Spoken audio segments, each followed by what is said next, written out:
How do anti-vascular endothelial growth factor drugs act in age-related macular degeneration? Drugs after intravitreal injection are transported into the blood vessels of the choroid. Here you can see the endothelium of a choroidal vein in a monkey eye, which has been injected with an anti-VEGF drug 24 hours before.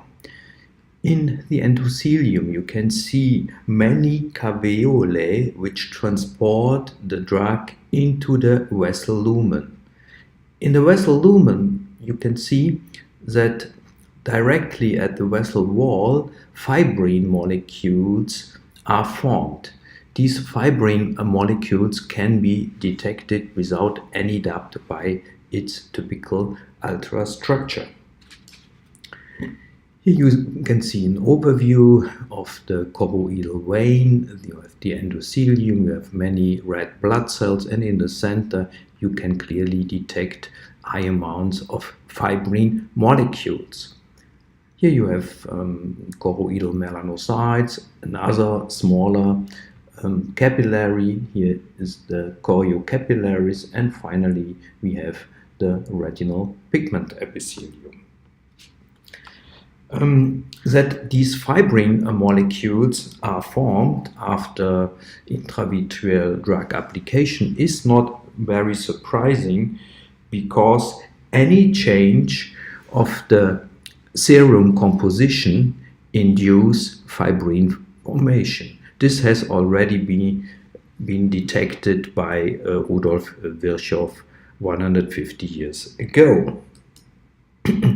What anti-VEGF drugs also can do, they can form protein complexes, for example with VEGF and heparin, and these protein complexes can attach to the endothelium of the vessel wall, and they also can interact with red blood cells. Here you can see this fuzzy material which is consisting from these protein complexes. For further details, you are referred to our earlier publication. The formation of these protein complexes were investigated by our group in detail, and here you can see such a protein complex consisting from heparin, VEGF, and bevacizumab. These proteins strongly bind to the surface of the endothelium, which can be seen here. This scheme shows how anti-VEGF drugs help to close leaky sites in blood vessels by formation of fibrin and protein molecules. After intravitreal injection, the drug is transported into the bloodstream. The drug is indicated by these violet dots. In the bloodstream, these drugs induce the formation of fibrin molecules in green. These fibrin molecules, due to their small size, are able to enter the labyrinth capillaries, which are leaky. The labyrinth capillaries have been presented in another video, and they are the origin of the leaky sites. And these fibrin molecules can accumulate inside these labyrinth vessels, and by doing this, they reduce the blood flow and close the leaky sites, and finally the leakage is completely blocked.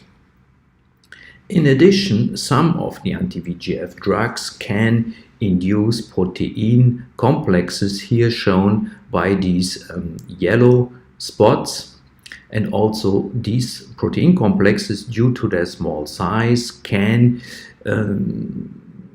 enter the labyrinth capillaries and can help to close the leaky sites. In addition, they can do it because they can strongly attach to the endothelium. This video should demonstrate that any reduction of blood flow reduces also leakages. In conclusion, electron microscopy is important in preclinical research. Anti-vascular endothelial growth factor drugs reduce the diameter of the choriocapillaries and have other effects that altogether reduce the blood flow in the choroid and leakage in pathological vessels.